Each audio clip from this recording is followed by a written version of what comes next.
ஓம் சக்தி பராசக்தி எல்லோரும் நல்லா இருக்கீங்களாப்பா?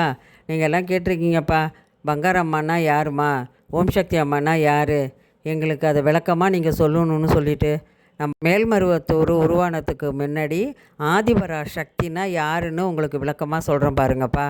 இந்த பிரபஞ்சத்துக்குள்ளே இருக்கிற தெய்வங்களுக்கும் மனிதர்களையும் படைத்தது இந்த ஆதிபராசக்தி தான்ப்பா. அம்மா நம்மளை படைச்சிட்டு உலகத்தில் ரொம்ப அநியாயம் தலை தூக்கி ஆட ஆரம்பிச்சிடுச்சு. ஏன்னா பெண்களுக்கு பாதுகாப்பு கிடையாது, அப்பயே பாதுகாப்பு கிடையாது.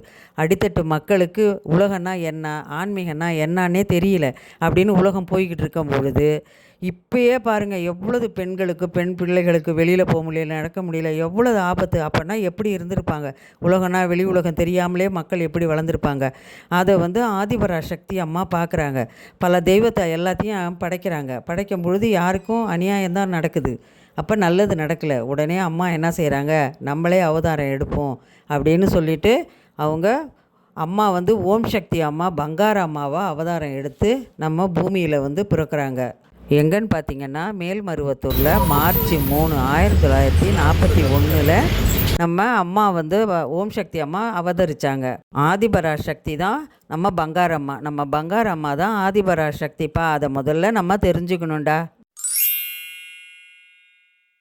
ஓம் சக்தி குரு வாழ்க, பங்காரம்மா வாழ்க. உலகமெல்லாம் சக்தி நெறி ஓங்க வேண்டும், ஒவ்வொருவரும் மனக்குறையும் நீங்க வேண்டும் அன்னையின் அருளால்.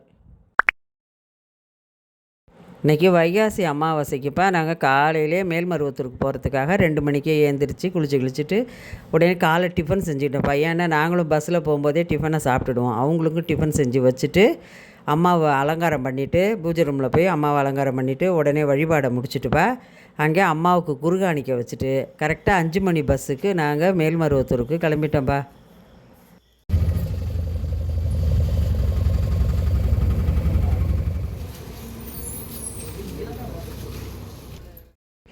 யாரெல்லாம்ப்பா புதுசாக வைகாசி அமாவாசைக்கு வந்தீங்கன்னு எனக்கு சொல்லுங்கப்பா. நம்ம எப்பயுமேப்பா பஸ்ஸுக்கு நம்ம அம்மாவோடைய அருளால் நம்ம மேல்மருவத்தூருக்கு நம்மளாக போக முடியாதுடா. நம்ம அம்மா நினச்சாதான் நம்ம மருவத்தூருக்கே போக முடியும். அப்படி நம்ம போகும்பொழுது நம்ம பஸ்ஸில் ஏறி உட்கார்ந்தோடனே பஸ்ஸை எடுக்கிறாங்கன்னா நம்ம மனசில் மூல மந்திரத்தை நம்ம சொல்லிக்கிட்டே போகணும். அப்படி மூல மந்திரம் சொல்ல தெரியலனாப்பா ஓம் சக்தி பராசக்தி அப்படின்னு சொல்லணும்ப்பா. இல்லைனா ஓம் சக்தி ஓம் சக்தின்னு நம்ம சொல்லிக்கிட்டே போகணும். நம்ம போகும்பொழுது நம்ம அம்மாவை நினச்சிக்கிட்டே தான்டா போகணும், வேறு சிந்தனையெல்லாம் இருக்கக்கூடாது. நம்ம அம்மாவை நினச்சிக்கிட்டே போனோம்னா அம்மா நல்லா நமக்கு தரிசனம் கொடுப்பா, காட்சி கொடுப்பா, நமக்கு நல்ல அருளை கொடுப்பா. மனசு நல்ல நிறைவோடு நிம்மதியாக நம்ம வீடு வரலான்டா. நாங்கள் போய் அம்மா கோயிலில் கரெக்டாக 8:30 மணிக்கெல்லாம் போய் இறங்கிட்டப்பா. இறங்கின உடனே பார்த்திங்கன்னா ஒரு அம்மா எலுமிச்சம்பழம் விற்றாங்க. அதையும் வாங்கி எடுத்துக்கிட்டு நான் சில பொருட்கள்லாம் எடுத்துகிட்டு போவேன்டா. அங்கே போய் ஏன்னு பார்த்தீங்கன்னா நம்மக்கிட்ட இருக்கிற பழைய பொம்மை, புது பொம்மையாக இருந்தாலும் பரவாயில்லடா, புத்தகங்கள், புது துணிமணிகள், நம்ம கட்டி 2 மணி நேரம் யூஸ் பண்ண துணிமணி எல்லாத்தையும் கொண்டு போய் அங்கே கொடுக்கலாண்டா. அதே மாதிரியே நானும் எடுத்துகிட்டு போய் அங்கே கொடுத்துட்ருந்தேன். அப்புறம் கொடுத்துட்டுப்பா நேராக நாங்கள் கோயிலுக்குள்ளே போகலான்னு உள்ளே போவோம். போகும்பொழுதே பார்த்திங்கன்னா அங்கே பூ விற்கும். அங்கே மருவத்தூரில் பூன்னா ஒரு அழகுடா. நாங்கள் உடனே போய் அந்த பூவை வாங்கிட்டு தான்டா நான் போவேன். பூ வாங்கி எடுத்துக்கிட்டு அப்படியே நேராக உள்ளே போவேன். இன்னொன்று பார்த்திங்கன்னா என்னன்னு கேட்டிங்கன்னா எல்லோரும் வரும்பொழுது மருவத்தூரில் பூவை வாங்கி வச்சுட்டு வாங்கடா. வச்சுக்கிட்டு நேராக வந்தீங்கன்னா ஹோட்டலில் போய் நாங்கள் டீ குடிச்சிட்டு டீயை குடித்து முடித்த உடனே அது எப்பயுமே எனக்கு அது பழக்கமாகிடுச்சிடா. மருவத்தூருக்கு போனால் எனக்கு டீ குடிக்கிறதுனா அவ்வளோ பிடிக்கும் எனக்கு. டீயை குடிச்சிட்டு உடனே நாங்கள் செருப்பு வைக்கிற இடத்துக்கு போயிட்டோம். அங்கே போய் செருப்பெல்லாம் கொடுத்துட்டு நேராக இப்படி திரும்பி வரேன்ப்பா. என்னுடைய சப்ஸ்கிரைபர்லாம் பார்த்திங்கன்னா எல்லோரும் அம்மா உங்கள் வீடியோவை பார்த்தாம்மா நாங்கள் மருவத்தூருக்கு வரோம், அது எவ்வளோ ஒரு சந்தோஷம்டா. இது அம்மா கொடுத்த அற்புதம் இல்லைடா எனக்கு. இது அம்மா கொடுத்த அற்புதம்னே என்னால் சந்தோஷம் தாங்க முடியாதுடா. எல்லாம் அதுவும் பார்த்திங்கன்னா எல்லாம் சின்ன வயசு பசங்களாகவே என்கிட்ட பேசிகிட்டு இருந்தாங்க. இதுவும் அம்மாவோட அருள் கருணை தான் அப்படின்னு நான் சொல்லிட்டுடா நேராக அப்புறம் அதர்வன பத்திரகாளிக்கு போய்டுவேன்டா. நான் எப்பயுமே சொல்கிறது தான்டா இதுவும் உங்களுக்கு.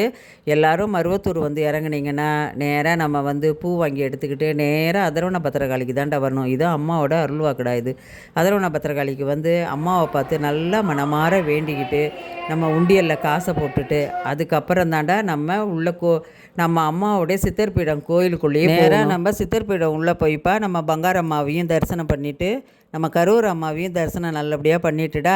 அங்கேருந்து வெளியில் கொஞ்சம் தொண்டெல்லாம் செய்துட்டுப்பா. அதுக்கப்புறம் வேள்வி திருமதி அம்மா ஆரம்பித்தாங்கப்பா. நாங்கள் உடனே வேள்வியில் போய் குச்சி போட்டுட்டு நேராக பொங்கல் வைக்க கிளம்பிட்டோம். மாதம் மாதம் கூட பொங்கல் வைக்கலாம்ப்பா. ஆனால் அம்மா அருள்வாக்கில் வந்து மூணு அமாவாசை வந்து 3வது அமாவாசைக்கு பொங்கல் வைங்கன்னு சொல்லியிருக்கிறாங்க. இது வந்து 3வது அமாவாசைக்கு நான் பொங்கல் வைக்க வந்திருக்கிறேன்ப்பா. அதனால் பார்த்திங்கன்னா நான் பொங்கல் விற்கிற இடம் பானை எல்லாம் விற்கும் பாருங்கள். இலை, பானை, பொங்கல் செட்டெல்லாம் ஒரே இடத்துல தான்ப்பா விற்கும். அங்கே யாரையாவது கேட்டிங்கன்னா உங்களுக்கு எல்லாம் சொல்லுவாங்க, இந்த இடத்துல பொங்கல் செட்டு விற்கிது, போய் வாங்கிட்டு வாங்கன்னு. நம்ம அதை போய் வாங்கிட்டு வந்து பொங்கல் பானையை கொண்டு வந்துப்பா அங்கே அடுப்பெல்லாம் கட்டியிருப்பாங்க. அங்கே கொண்டுட்டு வந்து நம்ம கொண்டாந்து வச்சுட்டு போய் குச்சிலாம் காஞ்ச குச்சிலாம் பொறுக்கிட்டு வந்து வச்சுட்டு அந்த அரிசி அது பையை பார்த்திங்கன்னா அரிசி இருக்கும். அந்த அரிசியை எடுத்து பானையில் போட்டு கொட்டிக்கணும். கொட்டிக்கிட்டு நேராக போய் அரிசியை நல்லா கிளஞ்சிட்டு பானையை நல்லா கழுவிட்டு பானை ஃபுல்லாக தண்ணி பிடிச்சிட்டு வரணும்ப்பா. பிடிச்சிட்டு வந்து மஞ்சள் குங்குமத்தை 3 பொட்டு வச்சுட்டு கொண்டு வந்து அடுப்பில் வச்சிடணும். அடுப்பில் வச்சுட்டு திருப்பி நம்ம அந்த காஞ்ச குச்சியை வச்சு நம்ம எருவிடணும். அது எரிஞ்சிக்கிட்டு இருக்கோம் நம்ம அடுப்பை. அதுங்காட்டி நம்ம மனசுக்குள்ளே யார்கிட்டையும் பேசக்கூடாது. நம்ம கவனத்தோடப்பா நம்ம அம்மாவையே நினச்சிக்கிட்டு இருக்கணும்ப்பா. அம்மாவை நினச்சிக்கிட்டே நம்ம பொங்கல் வச்சு அதில் வந்து பொங்கி வந்த உடனே நம்ம உடனே மூல மந்திரத்தை சொல்லிவிட்டு நல்லா பொங்கின பிறகு அதில் சர்க்கரை இருக்கும்ப்பா. சர்க்கரை, நெய் அதையும் கொட்டி நல்லா கிண்டிடணும். கிண்டிட்டு நல்லா கட்டி ஆகிடும். உடனே எடுத்துக்கிட்டு இந்த பொருள் இலை எல்லாம் எடுத்துகிட்டு போயிடணும். போய் தேங்காய் கழுவணும். இலையை நல்லா கழுவிட்டு நீட்டாக குருத்து இலையை எடுத்து நீட்டாக முகத்தை அந்த பக்கம் வச்சு போடணும். போட்டுட்டு அதில் பார்த்திங்கன்னா வெத்தலை, அதில் பார்த்திங்கன்னா மஞ்சள், 2 வாழைப்பழம் எடுத்து வைக்கணும். ஆனால் இலை போடுறதுக்கு முன்னாடி என்ன செய்யணுங்கன்னா அந்த பைக்குள்ளே கை வச்சு பார்த்திங்கன்னா ஒரு வைக்கோல் கட்டு இருக்கும். அந்த வைக்கோல் எடுத்துப்பா அந்த இலைக்கும் கீழே பரப்பினுப்பா. அது மேலே தான் இலை போடணும். இலை போட்ட பிறகு தான் இந்த இவ்வளோ பொருளும் எடுத்து வைக்கணும். நடுப்புற சர்க்கரை சாதத்தை வைக்கணும். அதுக்கப்புறம் போய் நம்ம தெய்வத்தை நல்லா வேண்டிக்கிட்டே போய் நம்ம தேங்காயை உடைச்சிட்டு வரணும். உடைச்சிட்டு அந்த கும்மிளியை பேத்துட்டு கொண்டுட்டு வரணும். கொண்டுட்டு வந்து தேங்காயை 2 பக்கமும் 2 மூலியும் எடுத்து வச்சுட்டு உடனே அம்மாட்ட நம்ம 108 சொல்லலாம், இல்லை மூல மந்திரம் சொல்லலாம். சொல்லி நம்ம முடிச்சுட்டு அந்த இலையடா தேங்காவையோ சர்க்கரை பொங்கல் அந்த இலையில் இருக்கிற பொருளை எதையுமே நம்ம தொடக்கூடாதுப்பா. அப்படியே நம்ம படைச்சி முடிச்சுட்டு அங்கேயே வச்சுட்டு நம்ம வந்துடணும். ஏன்னு கேட்டிங்கன்னா அது வந்து நம்ம திஷ்டிக்காக அங்கே வைக்கிறது. அதெல்லாம் அம்மா எடுத்து எட்டை போட்டுடுவா சொல்லுவாங்க. அதனால் நம்ம அதை எதையும் தொடக்கூடாது. தேங்காவை கூட தொடக்கூடாதுப்பா. அதை முடிச்சுட்டு வந்து அந்த அதரவணை பத்திரக்காளியை 3 சுற்றிட்டு அதில் உண்டியலில் காசை போட்டுட்டு நேராக எலுமிச்சம்பழ விளக்கு போட போயிட்டோம்ப்பா. எலுமிச்சம்பழ விளக்கு போட்டால் நம்ம ஊழ்வினைகள் கருமை வினைகள்லாம் தீரும்னு அம்மா சொல்லியிருக்காங்கடா. பழம் விளக்கு போட்டால் பழ வினைகள்லாம் தீரும்னு அம்மா ஒரு தொண்டருக்கு அருள்வாக்கில் சொல்லியிருக்காங்களா. அதனால் மறக்காமல் மருவத்தூருக்கு எல்லோரும் வர்ற நீங்கள் மறக்காதீங்கடா. எலுமிச்சம்பழ விளக்கை கட்டாயம் எல்லோரும் போடுங்க.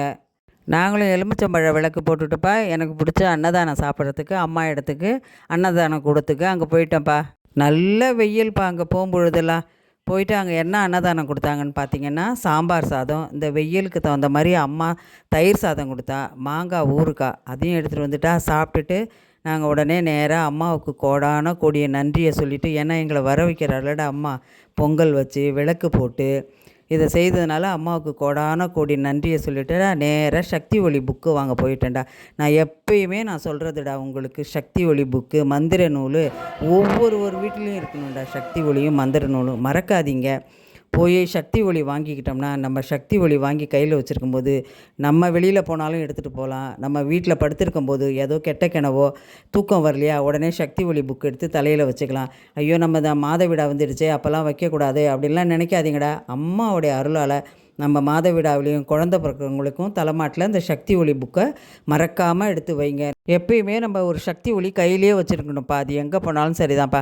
சக்தி ஒளிக்கும் பக்கத்தாவிலே பார்த்திங்கன்னா தேங்காய் வைப்பாங்க. அந்த தேங்காவை வாங்கிட்டு போய் நம்ம அதரவண பத்திரகாளிக்கு தலையில் 3 சுற்றிட்டு செதற்காய் உடைச்சிட்டு தாண்டா நம்ம அம்மாவை வேண்டிக்கிட்டு அதுக்கப்புறம் தாண்டா நம்ம அம்மா கோயிலை விட்டு நம்ம வீட்டுக்கு கிளம்பணும். திஷ்டியை புழிஞ்சிட்டுப்பா நேராக அம்மாட்ட வந்து உழுந்து கும்பிட்டுட்டுப்பா உடனே கிளம்பிட்டோம்.